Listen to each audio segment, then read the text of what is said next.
buen día. Hoy vamos a estudiar un tipo diferente de equilibrios, ¿sí? Vamos a ver equilibrios de precipitación. Ya dejamos atrás las clases de ácido-base y vamos a comenzar con un nuevo tipo de equilibrios, que son equilibrios entre dos fases. Una fase, tenemos por un lado una fase sólida, de un sólido iónico, ¿sí? Es muy importante que tengan en cuenta esto, que el sólido es iónico,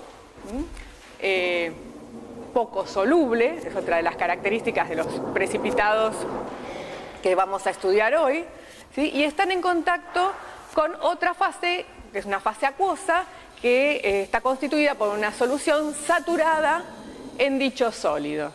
Y acá aparece el concepto de solución saturada. Saturada quiere decir que en esa solución estará disuelta la máxima cantidad de sólido posible a una determinada temperatura. Más de eso no se podrá disolver. Entonces ahí hablamos de solución saturada. Entonces son equilibrios entre un sólido iónico poco soluble y una solución saturada en dicho sólido, ¿sí?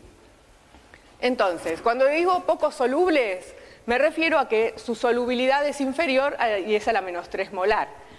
Acá aparece el concepto de solubilidad, ¿sí? Que es la concentración de una determinada sustancia, de esta sustancia en este caso, en su solución saturada, ¿sí? En definitiva es la máxima concentración que yo puedo tener de ese sólido en solución a determinada temperatura, ¿sí? Bueno, hay sólidos iónicos. En principio vamos a distinguir un sólido iónico de un sólido no iónico. Por ejemplo, la glucosa sería un sólido no iónico, ¿sí? Entonces acá tenemos sales, pero vamos a estudiar estas sales. Estas sales, en principio, por sus características, por la característica de cada elemento que la compone, tiene poca tendencia a disolverse. Entonces ahora empezamos a hablar de solubilidad de estos sólidos iónicos. Hay sólidos iónicos muy solubles, como el cloruro de sodio. Si yo pongo una pizquita de cloruro de sodio en agua, se disuelve fácilmente, ¿no? Si pongo una punta de espátula, porque es un sólido iónico muy soluble.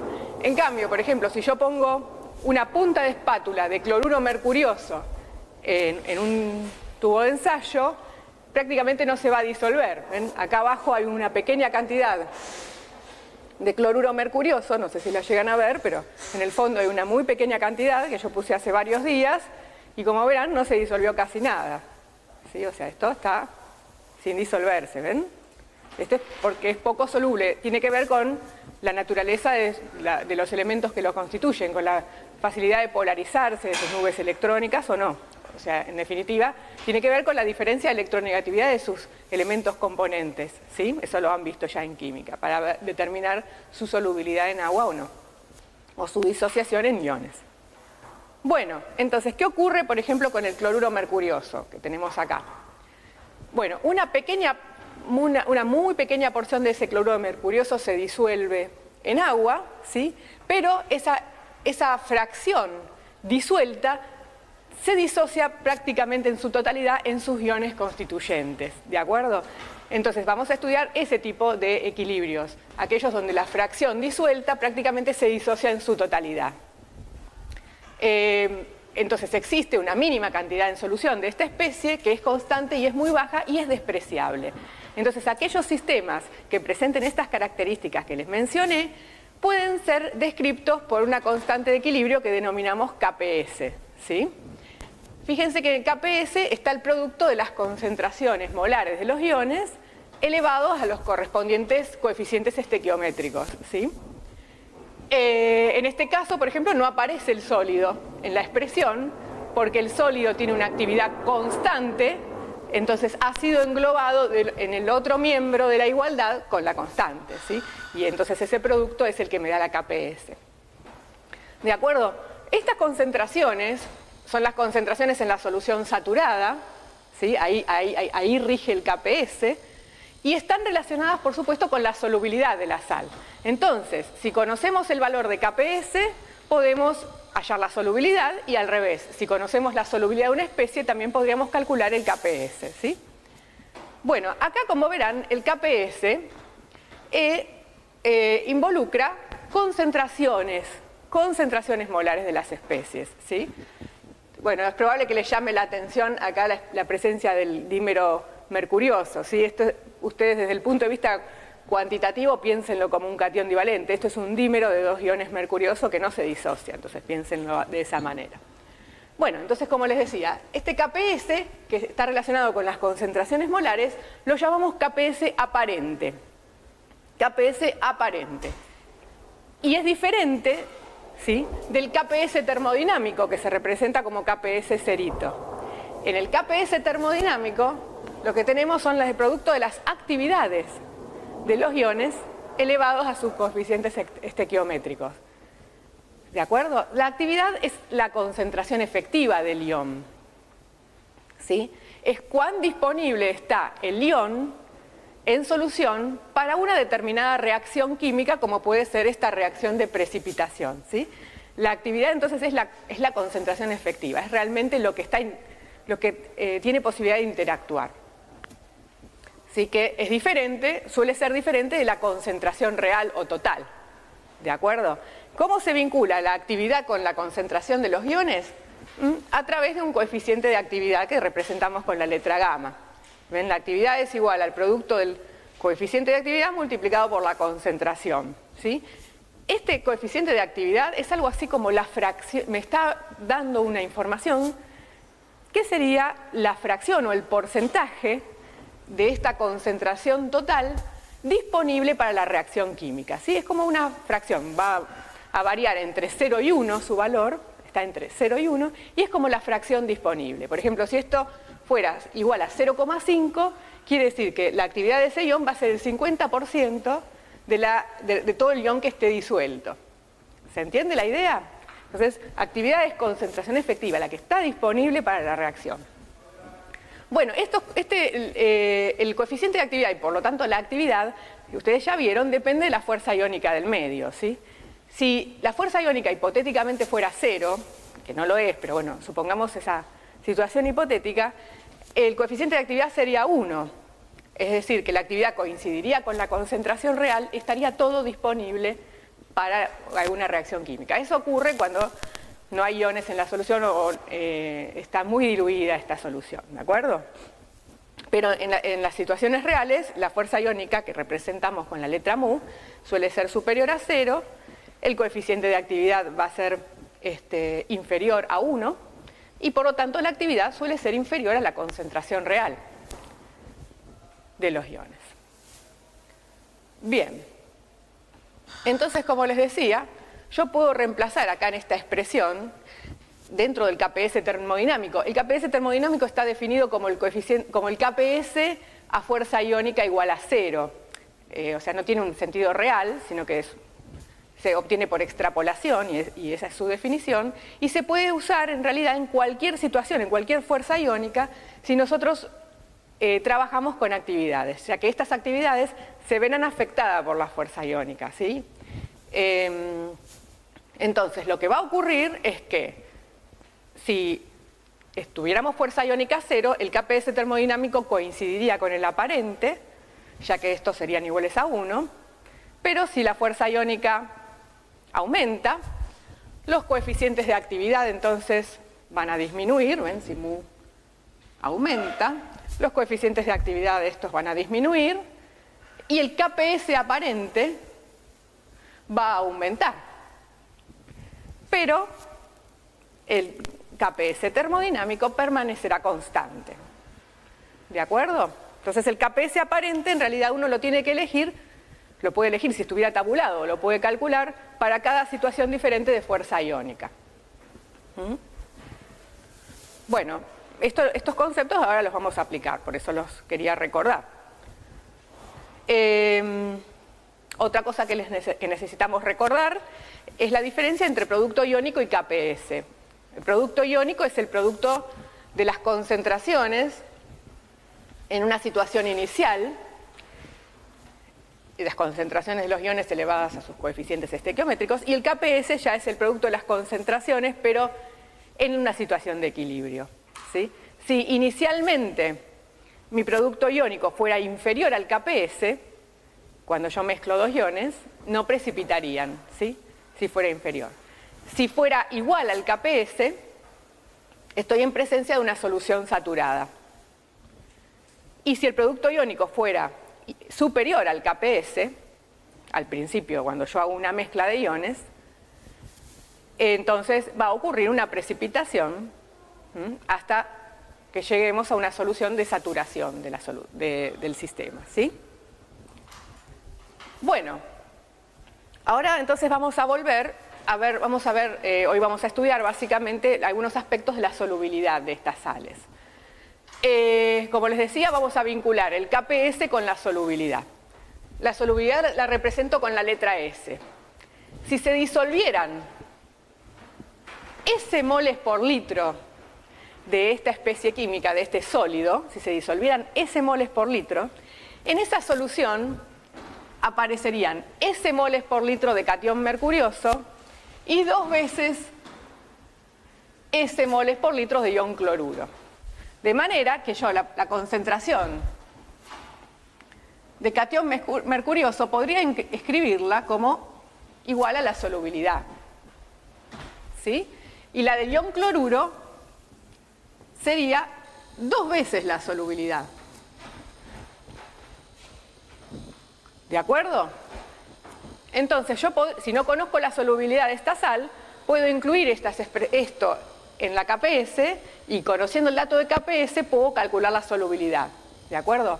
Entonces, KPS, que es igual a la concentración del catión mercurioso, va a ser igual a la solubilidad. En lugar de la concentración de cloruro al cuadrado, ponemos 2 veces la solubilidad al cuadrado, ¿sí? Y entonces me queda que KPS es igual a 4 por S al cubo, de manera que la solubilidad será igual a raíz cúbica de KPS sobre 4. ¿Sí? Entonces, yo tengo acá el dato del valor de KPS, del cloruro mercurioso para una fuerza iónica baja. Para una fuerza iónica baja, esto es igual a 1,2 por 10 a la menos 18. Entonces, si lo reemplazo acá, obtengo el valor de solubilidad, ¿sí? O sea, yo reemplazo este valor acá y obtengo el valor de solubilidad, que es 6,7 por 10 a la menos 7 molar. ¿De acuerdo? Bueno, también puedo calcular la concentración de cloruro, que será el doble de la solubilidad. Así que, bueno, podemos de esta manera matemáticamente estimar el valor de solubilidad de una sal si uno dispone del KPS. Ahora vamos a ver qué factores afectan a la solubilidad de estos sistemas. ¿Cuáles son los factores? Los vamos a estudiar matemáticamente. El primer factor que vamos a estudiar es el efecto homoiónico, es decir, cómo afecta la solubilidad el agregado de un ion común al precipitado. ¿De acuerdo? Entonces, en este caso, yo voy a tener un recipiente, en el fondo va a tener cloruro mercurioso y la solución saturada, ¿sí? En sus iones. Esto, cuando no había ningún aditivo, habíamos dicho recién que la solubilidad era 6,7 por 10 a la menos 7 molar. Esto cuando yo no agregaba nada, ¿no? Tengámoslo acá. Si yo ahora agrego al medio cloruro de sodio en una cantidad tal que su concentración final sería 0,03 molar, ¿sí? Si hago este agregado, la solubilidad va a cambiar. Vamos a ver por qué. Intuitivamente es fácil de ver. Aquí lo que se incrementó al agregar cloruro de sodio es el ion cloruro, ¿no? Aparecen más iones cloruro en solución. Entonces el cloruro es parte de este equilibrio. Tenemos ahora una mayor cantidad de producto. Hemos perturbado el equilibrio agregándole más producto. Por ley de acción de masas, al aumentar la cantidad de producto en el sistema, el equilibrio se va a desplazar hacia el otro lado, ¿verdad? Entonces es como si se formara más precipitado.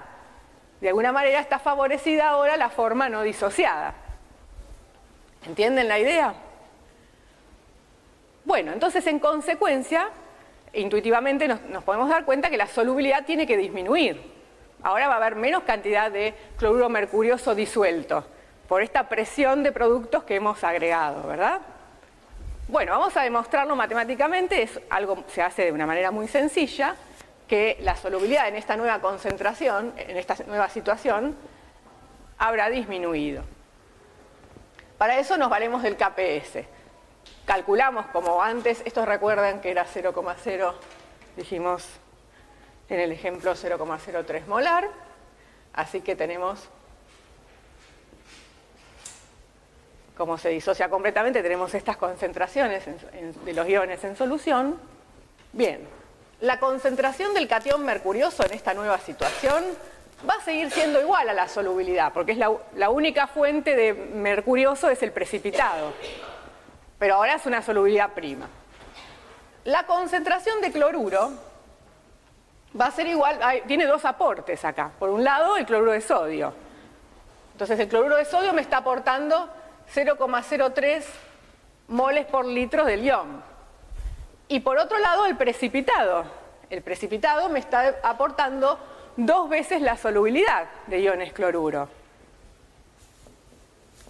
¿Sí? Entonces, la concentración de cloruro sería esta. Pero ahora, S' no vale esto. Ahora va a valer mucho menos. Lo puedo calcular con el KPS. ¿Sí? Entonces vuelvo acá a la expresión de KPS.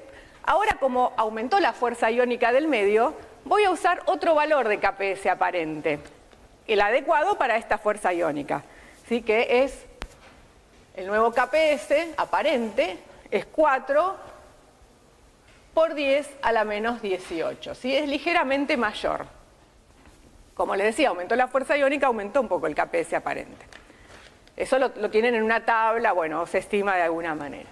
Entonces, el KPS es igual a la concentración del catión mercurioso, o sea, S', por la concentración de cloruro al cuadrado. La concentración de cloruro al cuadrado es todo esto. 0,03 molar más 2S'. Bueno, hay que resolver, acá hay que despejar S', es sencillo. Bueno, si consideramos todo lo que pusimos en la expresión, me queda una ecuación cúbica, lo cual complicaría innecesariamente los cálculos.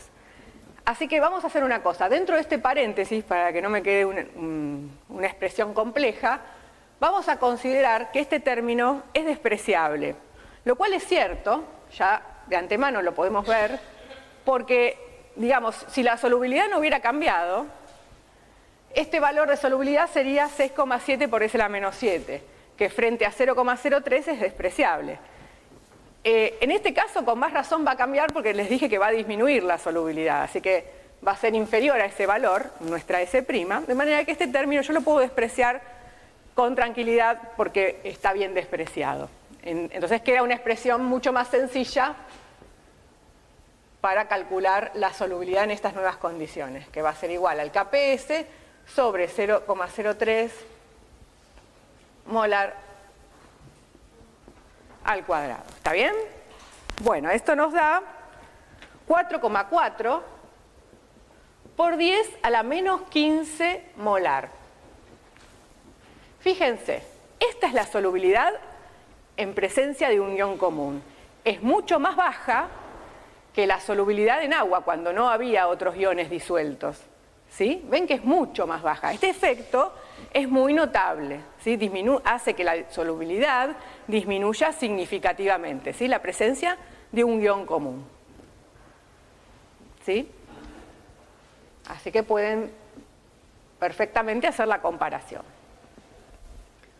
Bueno, entonces ya vimos que el agregado de un ion común afecta notablemente la solubilidad. Ahora vamos a ver, voy a borrar, vamos a tomar otro ejemplo y vamos a ver otro factor que afecta la solubilidad, que es el efecto homoiónico, heteroiónico, perdón. El homoiónico fue el que vi recién. El efecto heteroiónico.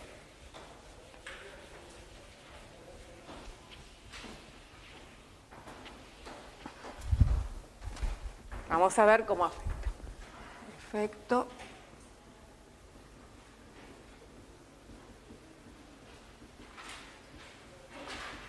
Efecto heteroiónico. O sea, ahora voy a agregar a la solución una especie química diferente de la del equilibrio, ¿sí? Entonces, vamos a tomar como ejemplo el precipitado de cloruro de plata.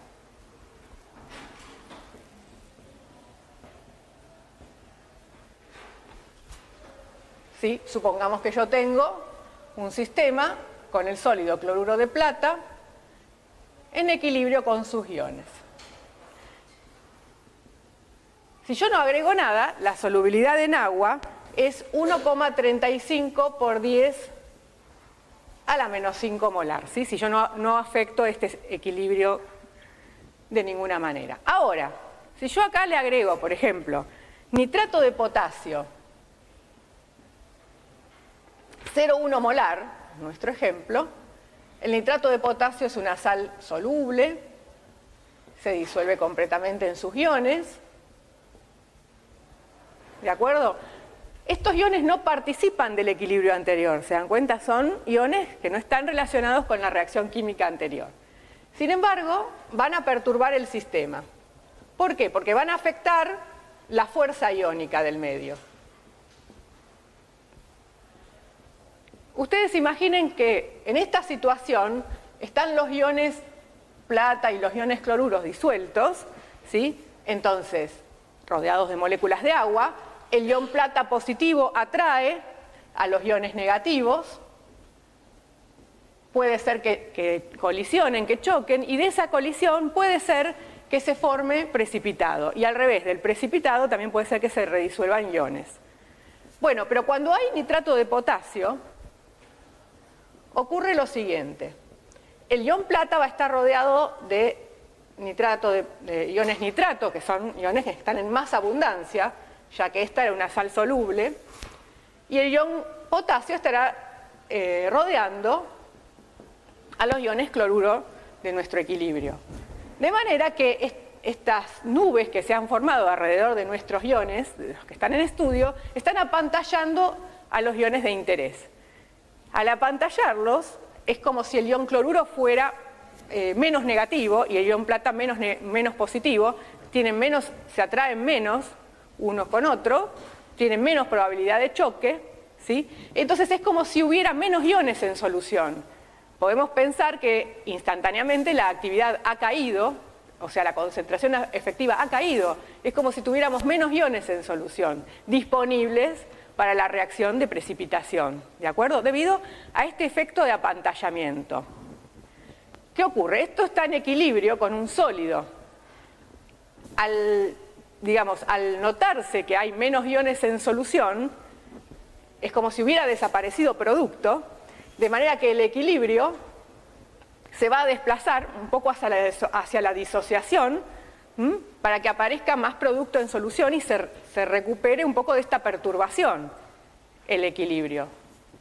¿Entienden la idea? Hubo una perturbación del equilibrio, instantáneamente disminuyó la actividad, y con esta redisolución parcial recuperamos un poco esa actividad perdida debido al efecto pantalla. Por supuesto, la actividad va a ser inferior a la concentración, ¿sí? Debido a este efecto de la fuerza iónica. ¿De acuerdo? Así que cae la actividad y después se recupera. Hay que ver en qué medida se recupera, ¿sí?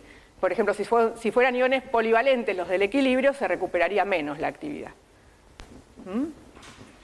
Bueno, entonces lo que esperamos ver en el efecto heteroiónico es un aumento de la solubilidad, por todo esto que les dije, ¿sí? Un aumento de la concentración real, de la concentración molar, que era la que estaba asociada a la solubilidad. ¿Sí? Bien. Entonces vamos a ver matemáticamente si es cierto esto o no. Para eso, en el problema nos dan como dato la KPS termodinámica del cloruro de plata, que es 1,8 por 10 a la menos 10. Esta va a ser igual a la actividad del ion plata por la actividad del ion cloruro, que a su vez van a ser igual al coeficiente de actividad de plata por el coeficiente de actividad de cloruro por la concentración molar de plata por la concentración molar de cloruro. Este es el KPS aparente. ¿sí? Y a su vez, ya saben que cada una de esas concentraciones se relaciona directamente con la solubilidad, porque si se disuelven S moles por litro de cloruro de plata, aparecen S moles por litro de cloruro y S moles por litro de plata. ¿No es cierto? Entonces directamente yo puedo reemplazar a estas concentraciones por la solubilidad. Así que para calcular la solubilidad ahora, llamémosla S' también, porque no es la solubilidad en agua, llamémosla S'. Para hacer el cálculo de solubilidad necesito calcular los coeficientes de actividad de estos iones, que ya vieron en la clase anterior, o en la otra, que depende de la fuerza iónica del medio, ¿sí? Para poder calcularlos necesito conocer la fuerza iónica del medio.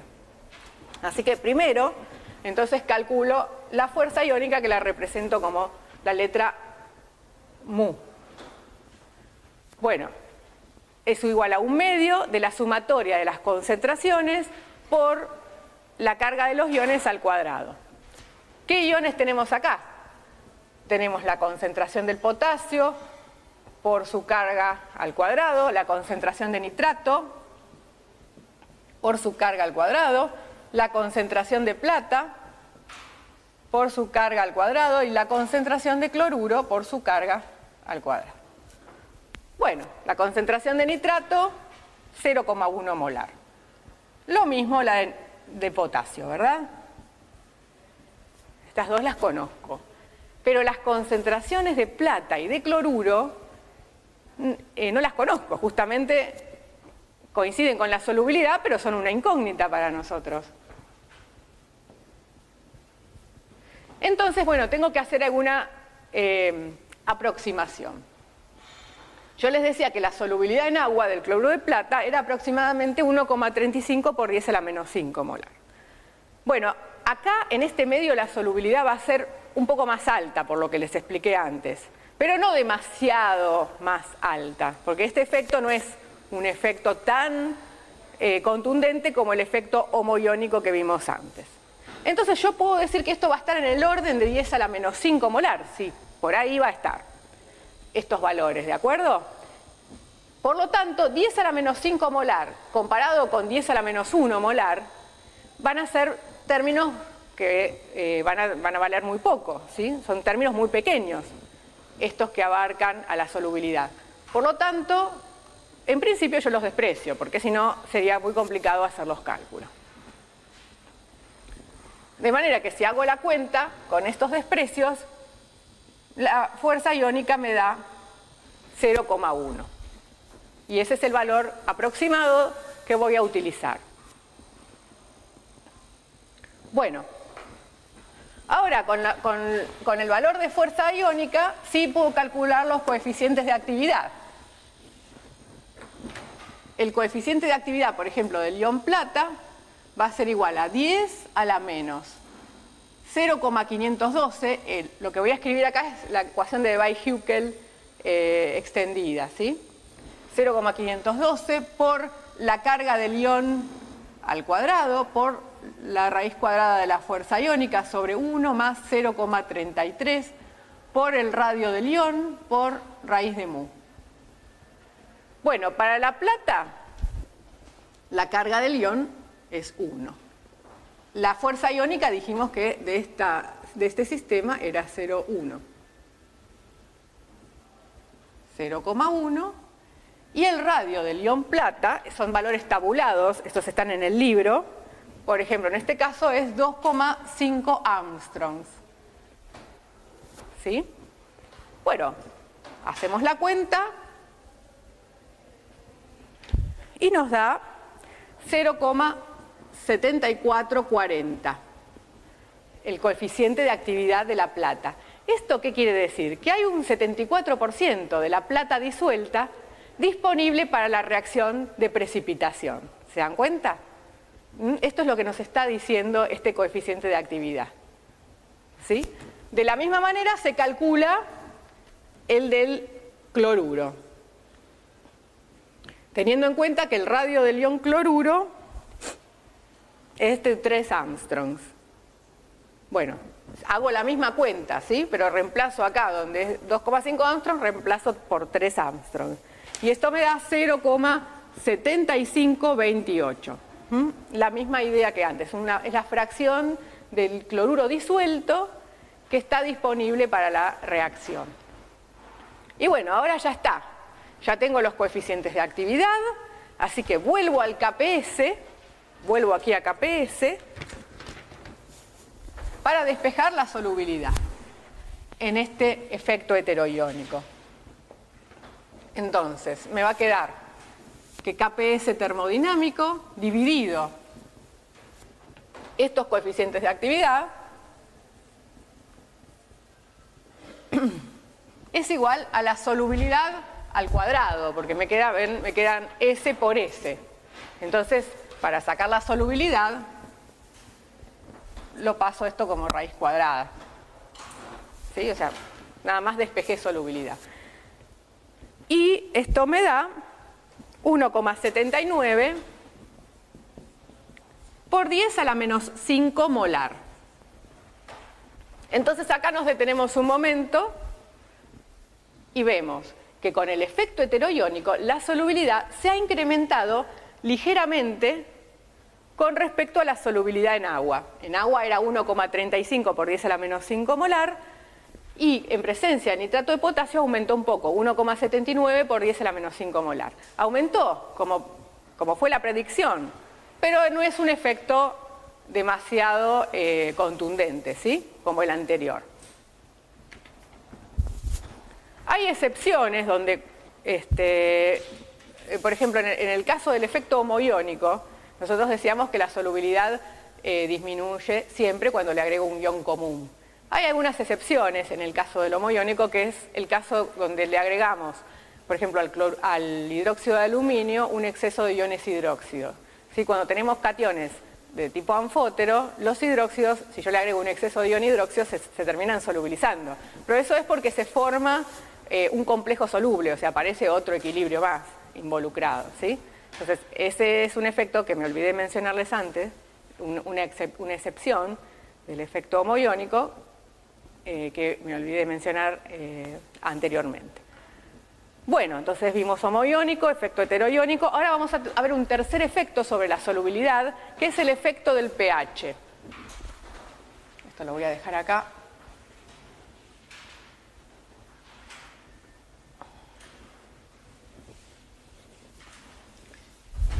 Vamos a ver ahora el efecto del pH sobre la solubilidad.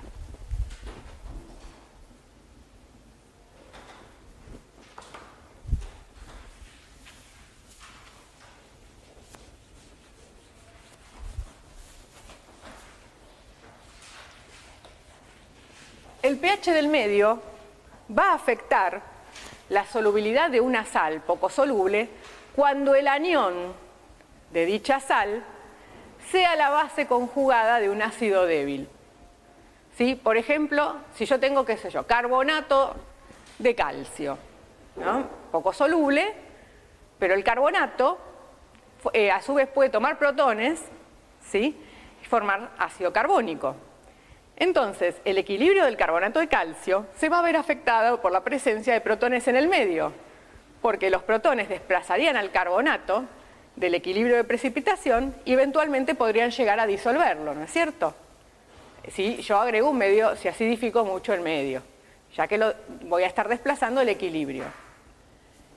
Entonces, ahora yo para explicarles esto matemáticamente, algo que es evidente, que yo desplazo el equilibrio con un medio ácido y se disuelve precipitado, lo vamos a ver matemáticamente, con un ejemplo que es el del fluoruro de calcio.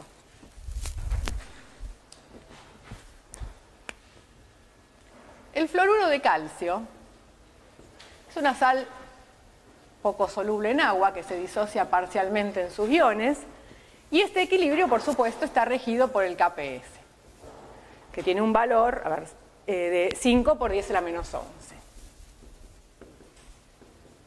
Es igual a la concentración de calcio por la de fluoruro al cuadrado. Bueno, pero el ion fluoruro también va a participar de otro equilibrio con el ácido fluorhídrico. El ácido fluorhídrico en agua puede disociarse parcialmente en una disociación ácida. Y esto está regido por la Ka, que es igual a 6,7 por 10 a la menos 4. Ustedes se preguntarán cómo es posible, porque la diferencia de electronegatividad entre el fluoruro, entre el flúor y el hidrógeno es muy grande, o sea, esto debería ser un ácido fuerte. Bueno, pero lo que ocurre es que el flúor con el hidrógeno también tienden a formar puentes de hidrógeno. Entonces, en solución, se suelen formar dímeros o asociaciones que en definitiva hacen que el protón permanezca más tiempo en el enlace, no, permanezca en mayor proporción en el enlace químico, ¿sí? Entonces habrá algunos fluoruros disociados de sus protones, pero otros estarán formando estas estructuras en solución. Por esa razón, la disociación es parcial, debido a la presencia entonces de puentes de hidrógeno, y podemos hablar de una constante de acidez. Podemos hablar de un equilibrio reversible acá. Bueno, esta Ka va a ser igual a la concentración de protones por la de fluoruro dividido la concentración de ácido fluorhídrico. Así que si yo aumento la concentración de protones acá, estoy desplazando el equilibrio para allá, ¿no es cierto? Si yo aumento la concentración de protones del lado de los productos, desplazo el equilibrio hacia la formación de fluorhídrico, capturando fluoruro que hay en el medio. Estoy bajando la cantidad de fluoruro porque lo asocia a protón. Como esto disminuye, cuando aumenta la acidez, cuando aumenta la concentración de protones, fluoruro disminuye, entonces estoy sacando fluoruro de acá. Estoy perturbando este equilibrio. Como esto disminuye, que es un producto, como fluoruro disminuye, el equilibrio se va a desplazar para compensar esa disminución. Se va a desplazar disociándose. ¿Sí? ¿Lo entienden eso? Por ley de acción de masa.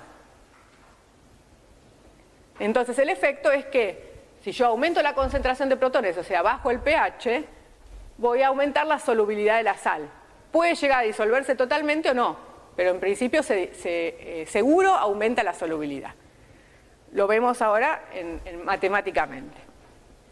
Para poder vincular, vamos a tener que hallar una expresión matemática que vincule el KPS, la constante de acidez y la concentración de protones con la solubilidad, ¿de acuerdo? Para ver cómo la concentración de protones afecta a la solubilidad.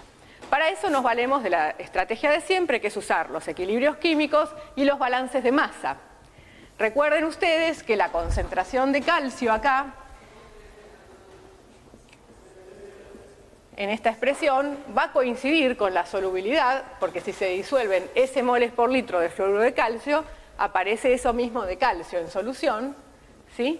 Y la del fluoruro total que se disuelva va a ser igual a 2 veces la solubilidad, ¿sí? Pero 2 veces la solubilidad en realidad corresponde a todo el fluoruro que se disuelve, que después en el equilibrio quedará en parte como fluoruro y en parte como fluorhídrico. O sea, todo lo que se disuelve es 2 veces la solubilidad. O sea que podríamos decir que todo lo que se disuelve es la concentración analítica de fluoruro. Y eso es lo que es igual a 2 veces la solubilidad. Y eso a su vez va a ser igual a la concentración de fluoruro en el equilibrio más la de ácido fluorhídrico en el equilibrio, que es lo que queda en definitiva después, la mezcla de los dos. ¿Sí? Bien. A su vez, ya tenemos la solubilidad en la expresión. A su vez, la concentración de fluoruro yo la puedo sacar del KPS, fíjense. La puedo despejar, la del fluoruro en el equilibrio, del KPS como la raíz cuadrada de KPS sobre la concentración de calcio. ¿Ven? De acá despejo la concentración de fluoruro. Y a su vez, la concentración de calcio dijimos que era igual a la solubilidad. Entonces, aquí donde puse concentración de fluoruro en el equilibrio, lo voy a reemplazar por la raíz cuadrada de KPS sobre la solubilidad. Bueno, ahora vamos a despejar la concentración de ácido fluorhídrico. La concentración de ácido fluorhídrico la voy a despejar acá de la constante de equilibrio, paso esto del otro lado, la concentración de fluoruro la paso al otro miembro y la Ka dividiendo. Entonces me queda que va a ser igual a la concentración de protones sobre la Ka por la concentración de fluoruro. La concentración de fluoruro ya la definí acá. Entonces me queda que la concentración de fluorhídrico es igual a protones sobre la Ka por la raíz cuadrada de Kps sobre la solubilidad. ¿Sí? Todo esto para introducir la solubilidad en la expresión. Entonces aquí, en el balance de masas, donde iba la concentración de fluorhídrico, pongo protones sobre Ka por la raíz cuadrada de Kps sobre la solubilidad. ¿Sí? Bueno, entonces, fíjense, acá hay un factor común, que es la raíz cuadrada. Así que voy a sacar factor común. Voy a poner que 2 veces la solubilidad es igual a la raíz cuadrada de Kps sobre la solubilidad por 1 más la concentración de protones sobre la Ka. Saqué factor común. Bueno, y ahora no me queda otra que despejar la solubilidad, porque ya puse todo en función de lo que quería. Tengo que nada más que despejar la solubilidad. Tengo acá una raíz. Entonces la manera más fácil de despejar la solubilidad en este caso, para sacar esta raíz, es elevar los dos miembros de la igualdad al cuadrado. ¿Ven? Este miembro lo elevé al cuadrado y todo este también. ¿Sí? Elevé los dos al cuadrado. Entonces, sigo acá arriba. Al elevarlo al cuadrado me queda 4 por s cuadrado igual. Cuando elevo al cuadrado la raíz se cancela porque me queda un exponente que es 1/2 multiplicado por 2. Se cancela entonces la raíz. De manera que me queda Kps sobre la solubilidad, o sea, desapareció la raíz, y me queda 1 más protones sobre Ka, esto sí, queda al cuadrado. ¿Sí? Entonces, si yo reordeno todo esto, paso la solubilidad al otro lado multiplicando, me queda solubilidad al cubo, así que para despejar la solubilidad al cubo la paso como raíz cúbica. Así que al final la solubilidad es la raíz cúbica de Kps dividido 4, porque el 4 lo paso dividiendo, por este factor 1 más la concentración de protones sobre Ka al cuadrado. ¿Sí? Ahí está la expresión. Porque esto te quedaba s por s cuadrado, s cubo. Para despejar el cubo lo paso como raíz. ¿Sí? Bueno, acá está claro que si yo aumento la concentración de protones, aumenta la solubilidad. ¿Sí? No es, hay una raíz involucrada, bueno, y un cuadrado, pero bueno, en definitiva está claro que si aumenta uno, aumenta el otro, como esperábamos. Puede ser que la solubilidad sea superior a 10 a la menos 3 molar, entonces puedo decir, bueno, lo logro solubilizar. O no, puede ser que la solubilidad aumente a medida que aumenta la concentración de protones, pero nunca llegue a ser superior a 10 a la menos 3 molar. Va a depender del Kps, en definitiva, y de las constantes de acidez. ¿Sí? Bueno, ustedes después en la diapositiva tienen un grafiquito donde se ve claramente la evolución. Como suelen tener alguna dificultad con los despejes matemáticos, les voy a mostrar otra manera de resolver esto. Así pueden practicar otras cosas. Esperen que entonces se lo resuelvo con otro planteo. Para llegar a la misma expresión matemática.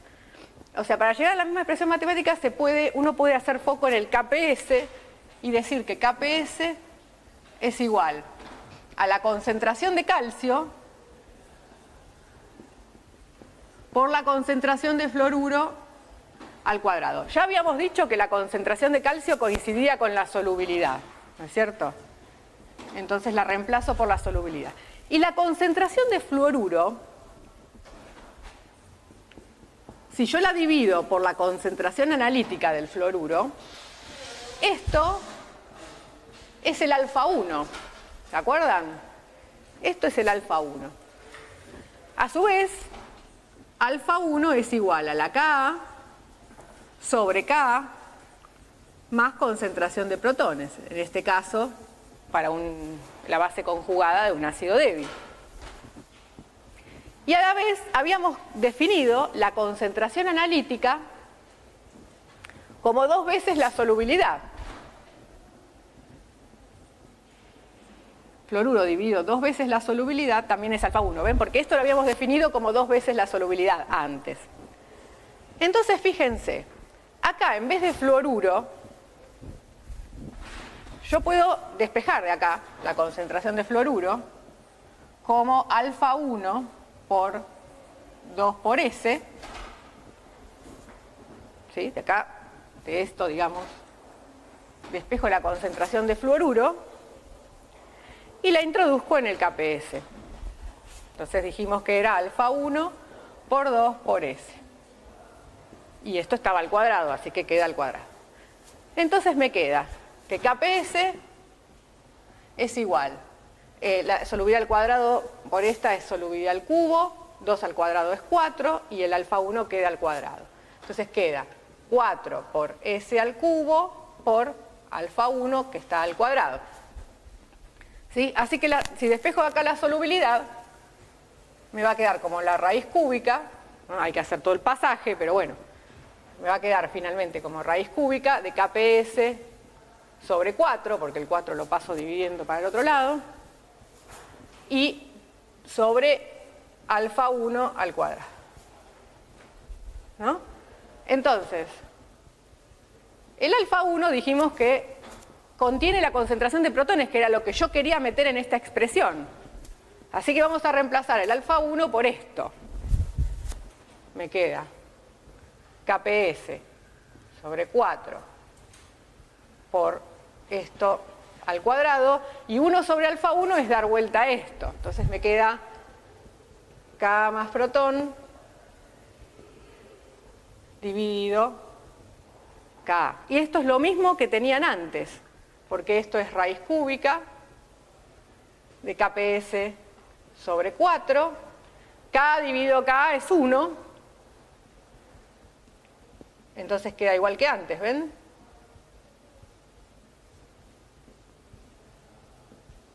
Así que usando el alfa también puedo llegar a la misma expresión que llegué antes. ¿Sí? Recuerden que si cambia la estequiometría de la sal, si cambia la estequiometría, por ejemplo, sulfato de plata, por decirles una cosa, o fosfato de calcio, va a cambiar la ecuación esta, ¿eh? Esto no es que vale para cualquier estequiometría, ¿sí? O carbonato de calcio. Para carbonato de calcio, además, hay 2 constantes de acidez del ácido carbónico. Entonces, ustedes tienen que ejercitar, ¿sí? Hallando la expresión matemática para otras estequiometrías, por ejemplo, para carbonato de calcio o alguna sal de plata con un anión divalente, ¿sí? Hagan distintas pruebas con distintas especies que las pueden representar en forma genérica y van a ver que van a hallar distintas expresiones matemáticas. ¿De acuerdo? Eso, digamos, les queda como ejercitación. Bueno. Ahora vamos a ver una aplicación de los equilibrios. O sea, ya vimos los factores que afectan a la solubilidad, ¿sí? Hay un factor más que es la formación de complejos.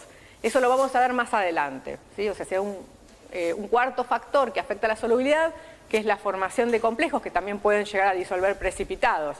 Ustedes ya saben, el cloruro de plata con amoníaco se disuelve porque se forma el complejo amoniacal de plata y lo disuelvo, ¿sí? Entonces sería como un efecto que tiene las mismas características que este del pH. Eso ya lo saben.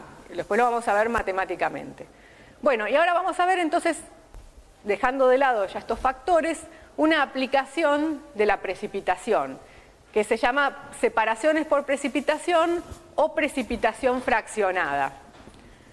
¿sí? La precipitación, el fenómeno de precipitación puede ser utilizado justamente para, como técnica separativa, ¿sí? Cuando yo puedo precipitar a una especie química dejando a otra en solución, en una mezcla, ¿sí?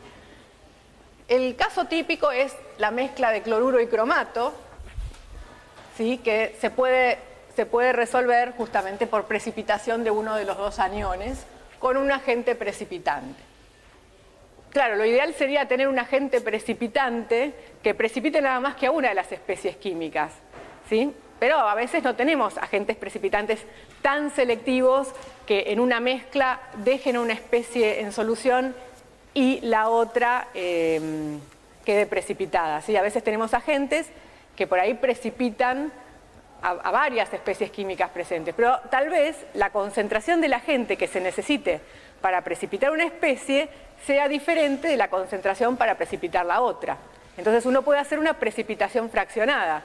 Con un mismo agente precipitar primero un componente de mi mezcla y cuando ese estuvo precipitado lo separo y una vez separado precipito al otro o lo dejo en solución, ¿sí? Bueno, como les decía, ese es el ejemplo clásico es el de la mezcla cloruro y cromato. Supongamos que yo tengo iones cloruro, iones cromato en una solución. Supongamos que la concentración inicial de cloruro, vamos a escribirlo, concentración de cloruro inicial es 0,01 molar en mi ejemplo, y la de cromato también.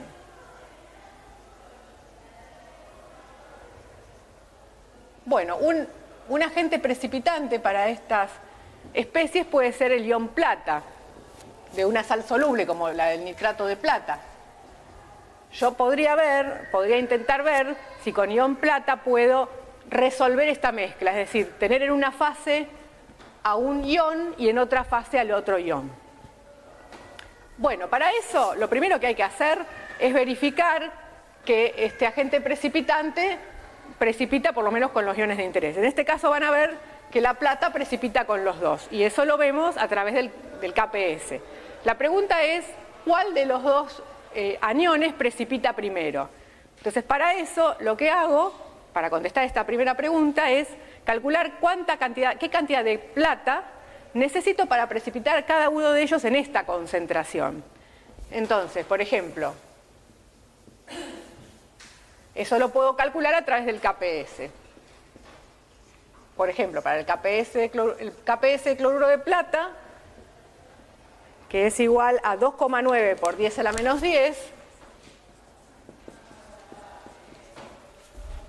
me va a permitir calcular la concentración de plata que necesito para precipitar cloruro cuando este está en esta concentración, 0,1 molar. 0,01 molar. Entonces, la concentración de plata que necesito para precipitar cloruro en esa concentración es 2,9 por 10 a la menos 8 molar. Haciendo el cálculo, ¿sí? ¿Y qué pasa con el cromato? Con el cromato lo mismo. El KPS del cromato de plata dividido la concentración de cromato en esta situación inicial, que es 0,01 molar, es igual a la concentración de plata al cuadrado, ¿no es cierto? Ya saben que KPS acá es igual a la concentración de cromato por la de plata al cuadrado. Entonces, si yo paso ese cuadrado como raíz cuadrada, puedo despejar la concentración de plata en esta situación. El KPS del cromato de plata es 4,9 por 10 a la menos 12. Fíjense que es más bajo que el del cloruro de plata.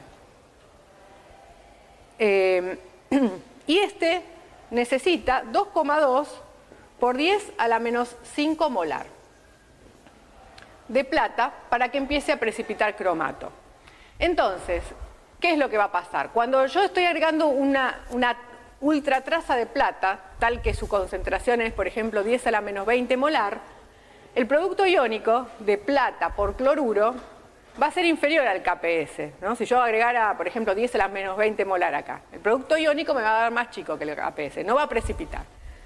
Si yo ahora agrego, no sé, 10 a la menos 10, también el producto iónico sigue siendo chiquito. Sigo agregando plata, llego hasta 2,9 por 10 a la menos 8 molar y ahí estoy en una solución saturada de cloruro de plata, estoy en la condición límite. Si sigo agregando más plata, superior a este valor, va a precipitar cloruro de plata. Pero, por ejemplo, si yo agregué, no sé, 3 por 10 a la menos 8 molar, va a precipitar cloruro de plata. Pero todavía no va a precipitar cromato de plata, porque con 10 a la menos 8 molar no alcanza el producto iónico a alcanzar el KPS. ¿Sí? Entonces, acá el producto iónico va a estar superando al KPS con esta cantidad o un poquito más de plata. Mientras que acá todavía el producto iónico sigue siendo inferior al KPS. Entonces, eso empieza a precipitar, pero el cromato de plata no. Entonces, voy a estar precipitando primero cloruro de plata, sin que interfiera el cromato, que permanece en solución, porque el producto iónico sigue siendo inferior al KPS, ¿sí? Bien. Fíjense que la estequiometría de esta sal hace que esta sal, si bien tiene un KPS más pequeño, requiera más plata para precipitar, ¿sí? Presten atención a ese detalle. Bueno, entonces, ahora, ya sé que eso precipita primero, pero necesito saber si en algún momento se va a contaminar el precipitado con cromato. Entonces, la pregunta que me hago es, cuando empiece a precipitar cromato, ¿cuánto cloruro habrá quedado en solución? ¿Habré logrado precipitarlo todo o todavía queda en solución cuando este empiece a precipitar? Bueno, cuando este cromato empiece a precipitar con plata, la concentración de plata será 2,2 por 10 a la menos 5 molar. Vamos a ver qué concentración de cloruro es compatible en solución con esta cantidad de plata, ¿sí? Eso lo saco con el KPS del cloruro de plata, que es igual a la concentración de plata por la concentración de cloruro. Entonces, si yo reemplazo este valor aquí, lo que calculo es la concentración de cloruro remanente en solución en equilibrio con esta cantidad de plata, que nos da 1,3, si hacemos la cuenta, nos da 1,3 por 10 a la menos 5 molar. Fíjense, originalmente yo tenía 0,01 molar de cloruro y ahora que logré precipitarlo me queda 1,3 por 10 a la menos 5 molar nada más, cuando empieza a precipitar el otro. Eso es bueno, no queda casi nada en solución de cloruro. Entonces ahora voy a calcular el factor de recuperación, es decir, voy a calcular qué porcentaje de cloruro precipitó cuando empieza a precipitar el cromato de plata. Y el factor de recuperación porcentual de cloruro es igual a 100 por la concentración de cloruro inicial, que era 0,01 molar, menos la que quedó en el equilibrio cuando empieza a precipitar cromato, que es 1,3 por 10 a la menos 5 molar, dividido la concentración de cloruro inicial. Esto me da un porcentaje, que es lo que precipitó, porque ven, lo que había al principio menos lo que quedó, me da lo que precipitó, lo que se fue a la otra fase. Y esto da, por suerte, un valor óptimo, que es 99,87%. O sea, logré recuperar en una fase al 99,87%, prácticamente todo, el cloruro que había al principio, cuando todavía no precipitó cromato. Tengo casi todo el cloruro en el sólido y el cromato en la solución. Así que la separación, digamos, fue efectiva. La precipitación fraccionada, secuencial, resultó efectiva con este agente precipitante. ¿sí? Ustedes de esto tienen ejercicios en el capítulo 5 de la guía y tienen algunos que les resolví en la diapositiva para que hagan pruebas, por ejemplo, con cationes, mezclando cationes y un agente precipitante que sea un anión. ¿Sí? Hay distintas alternativas. Bueno, y por último les voy a resolver un problema de la guía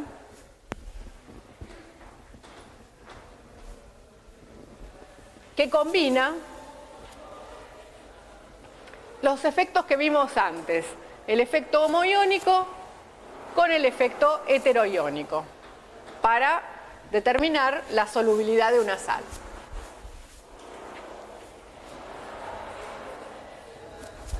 Vamos a ver.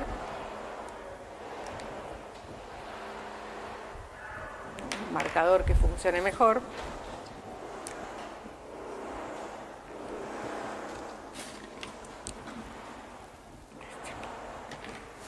Bueno, este es un problema para resolver de la guía.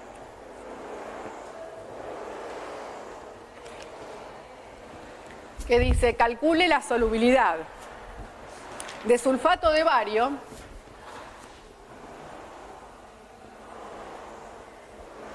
en presencia de sulfato de sodio 0,01 molar.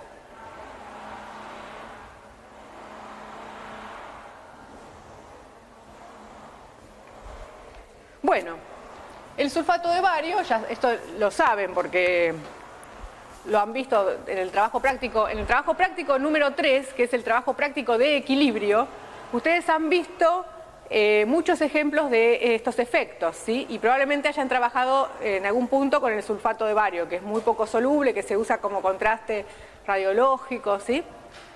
Bueno, préstenle atención al TP número 3, porque se relaciona mucho con la clase de hoy, ¿sí? Bien, entonces, el sulfato de bario, a ver si tengo la solubilidad del sulfato, la solubilidad en agua, la voy a poner por aquí, para después compararla, es 1,05 por 10 a la menos 5 molar.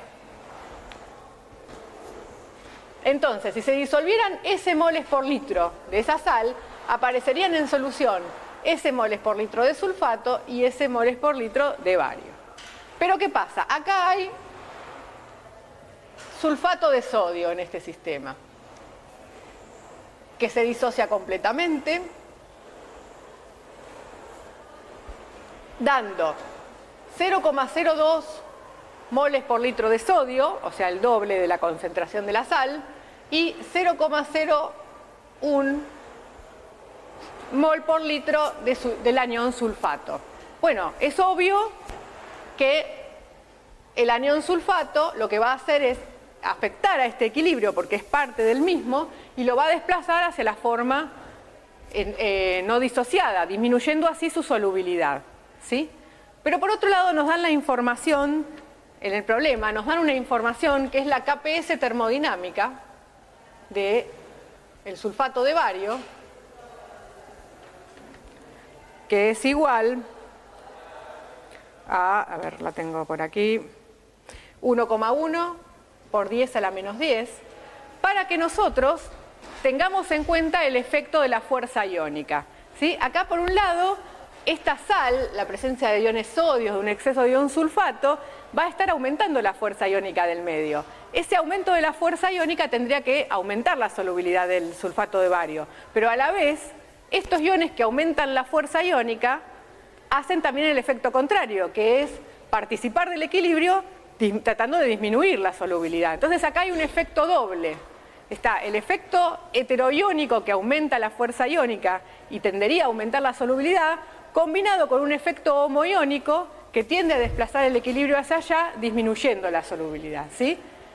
¿Cuál va a predominar? El más fuerte, que va a ser el efecto homoiónico, disminuyendo definitivamente la solubilidad de la sal. ¿De acuerdo? Bueno, entonces, tenemos el KPS termodinámico para resolver el problema y calcular la nueva solubilidad en estas condiciones, que va a ser igual a la actividad del ion sulfato multiplicada por la actividad del ion bario.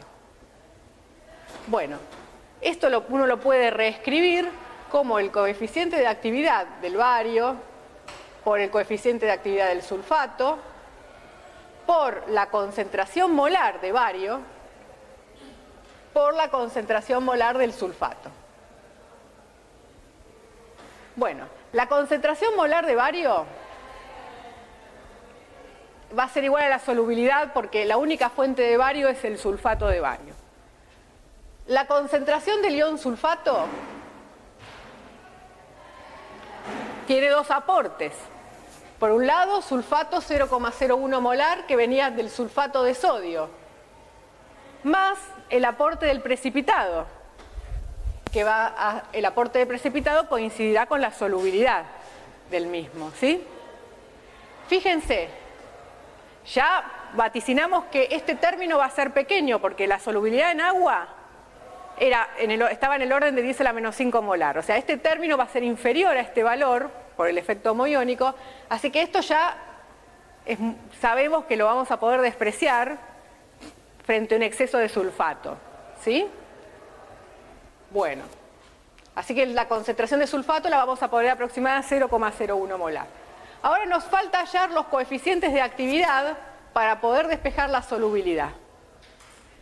Para calcular los coeficientes de actividad voy a calcular la fuerza iónica, que va a ser igual, primero, a un medio de, pongamos la concentración de sodio por su carga al cuadrado, más la concentración de sulfato por su carga, que es 2 al cuadrado, más la concentración de bario, o sea, todos los iones ponemos, por su carga, que es 2 al cuadrado.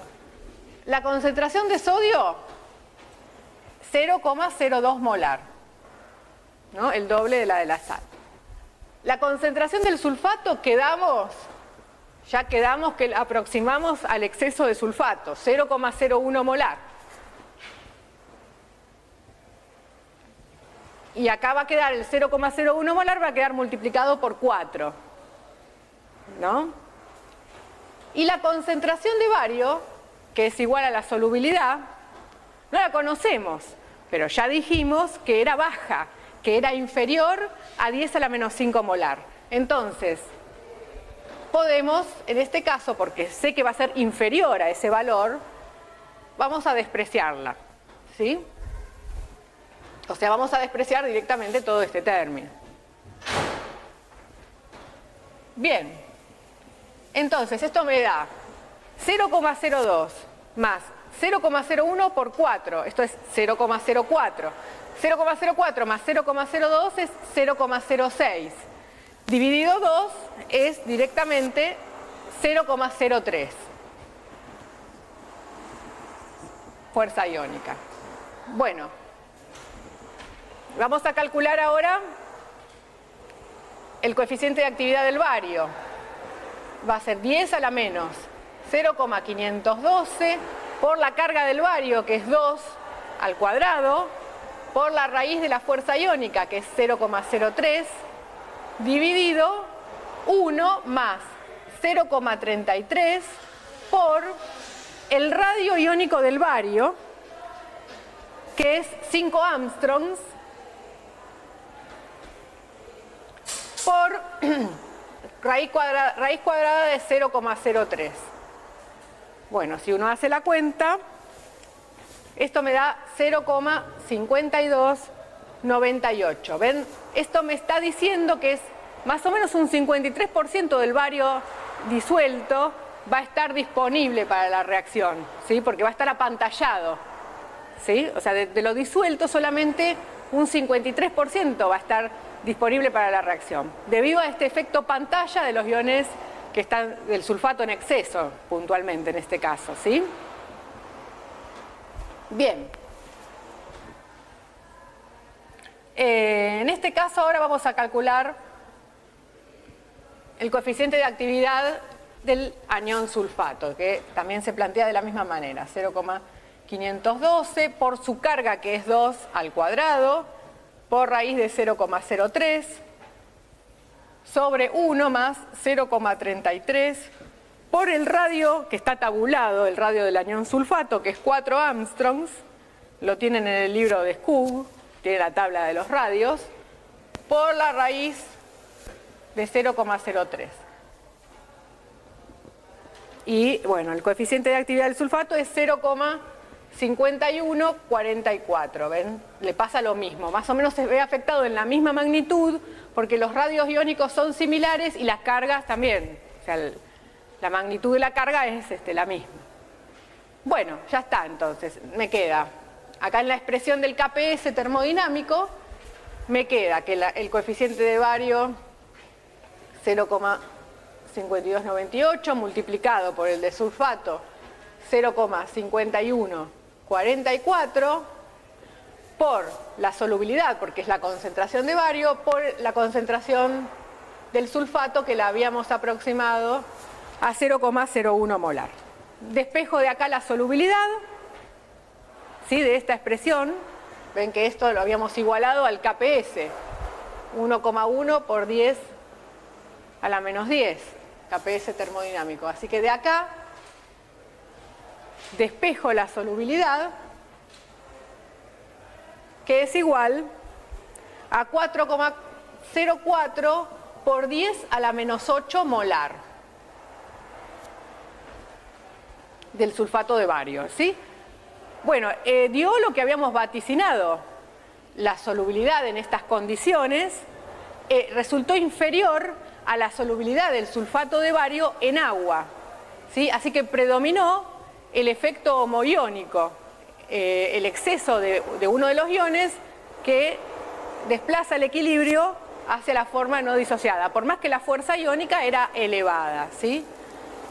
Si yo comparo, yo calculé la fuerza iónica, calculé la solubilidad en otras condiciones. Por ejemplo, calculé la solubilidad del sulfato de bario, no en presencia de sulfato de sodio, sino, por ejemplo, en presencia de nitrato de potasio, que me daba la misma fuerza iónica, ¿no? O sea, la solubilidad del sulfato de bario con un efecto nada más que heteroiónico a esta fuerza iónica, y me dio, o sea, la solubilidad en un mu de 0,03 sin ion común, me dio 2,01 por 10 a la menos 5 molar.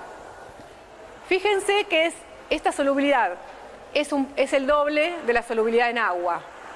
¿Ven? O sea, si hubiese nada más que sulfato de bario y nitrato de potasio, con esta misma fuerza iónica, la solubilidad tendría que haber aumentado. O sea que esta es la magnitud del efecto heteroiónico, pequeña, pero la magnitud del efecto homoiónico predominó. ¿Se dan cuenta? O sea, de esta manera yo medí nada más que el efecto heteroiónico y aumentó la solubilidad al doble, pero acá no, acá bajó, en definitiva, cuando están combinados los dos efectos, bajó sustancialmente, ¿sí? Bueno, en la guía tienen otro ejemplo, creo que en el apunte también, que está en el apunte que está en internet, en el campus, tienen un ejemplo donde tienen que calcular la solubilidad del iodato de lantano en agua. Entonces, les voy a hacer nada más que una pequeña aclaración, porque eso les va a costar por ahí verlo. Solo voy a hacer una pequeña aclaración, o sea, no quiero resolverles el problema, la idea es que lo resuelvan ustedes.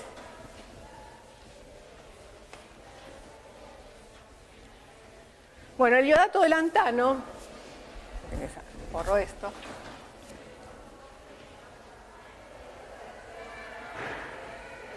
se disocia, ¿no? Parcialmente, es una sal poco soluble, etcétera, etcétera. Bien, y en el problema les proponen que calculen su solubilidad en presencia de nitrato de potasio 0,02 molar. Bueno, acá lo que tienen que ver es el efecto heteroiónico, ¿sí? Cómo va a aumentar la solubilidad del iodato de lantano en presencia de un ion que no es común, o sea, de un ion que nada más aumenta la fuerza iónica del medio. Bueno, el tema es que cuando van a calcular la fuerza iónica, esto porque les dan una KPS termodinámica, entonces al darles la KPS termodinámica para poder calcular la solubilidad, ustedes tienen que calcular la fuerza iónica, los coeficientes de actividad, ¿no es cierto? Tienen que calcular todo. Cuando van a calcular la fuerza iónica sería igual a 1/2 de la concentración del lantano por su carga al cuadrado más la concentración del iodato por su carga al cuadrado más la concentración de potasio por su carga al cuadrado más la concentración de nitrato por su carga también al cuadrado. Esta es 0,02, la del nitrato, 0,02 molar, la del potasio también, esas las conocen, pero las del iodato y del lantano no. La del lantano va a ser igual a la solubilidad y la del iodato va a ser 3 veces la solubilidad. El tema es que lo que habíamos hecho antes era despreciar estos términos que desconocíamos, los que tenían la solubilidad, porque eran pequeños. Pero ahora la solubilidad de iodato de lantano en agua es 8,91,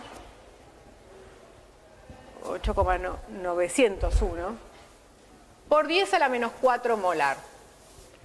Bueno, ¿qué pasa? Cuando vamos acá al lantano, esto va multiplicado, este valor va multiplicado por 9.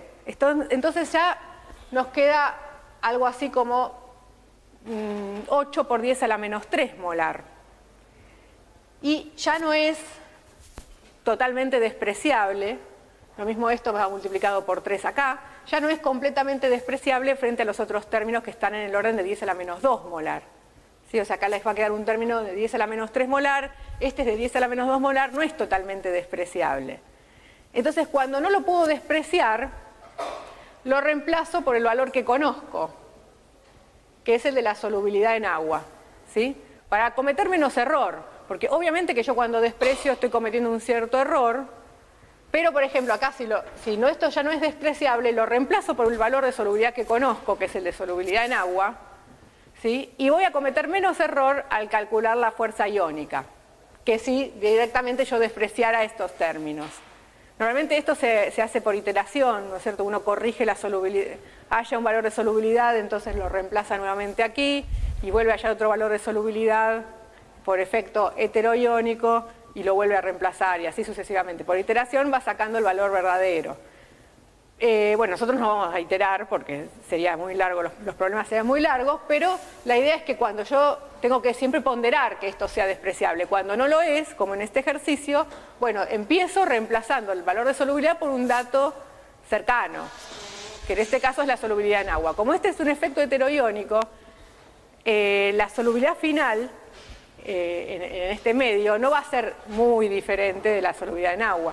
Entonces, claro, si el efecto fuera homoiónico, no la reemplazás muy bien, porque sin duda esto va a ser bastante más bajo. Está muy bien el comentario, ¿sí? Es así, si esto fuera un efecto homoiónico, o sea, si en vez de ser nitrato de potasio fuera iodato de potasio, no lo voy a reemplazar. ¿Por qué? Porque seguro esta solubilidad en agua va a diferir de la solubilidad en el efecto homoiónico. Pero acá, como es un efecto heteroiónico, la solubilidad en agua va a ser similar a la solubilidad que voy a obtener finalmente. De hecho, va a ser un poco más grande. ¿Sí? Así que el comentario que hizo acá este chico es correcto. Bueno, ese es el comentario que quería hacerles con respecto a este problema. Tienen muchísimos problemas en el capítulo 5, que todavía no está a la venta, pero está subido al campus. Les recomiendo que no lo impriman y consulten directamente de ahí, porque después lo van a comprar cuando compren la guía de problemas, ¿sí? Todo este tema, ahí tienen muchísimos ejercicios resueltos. Todo este tema está ahí. De todas maneras, si tienen alguna duda, me pueden consultar. Bueno, eso es todo.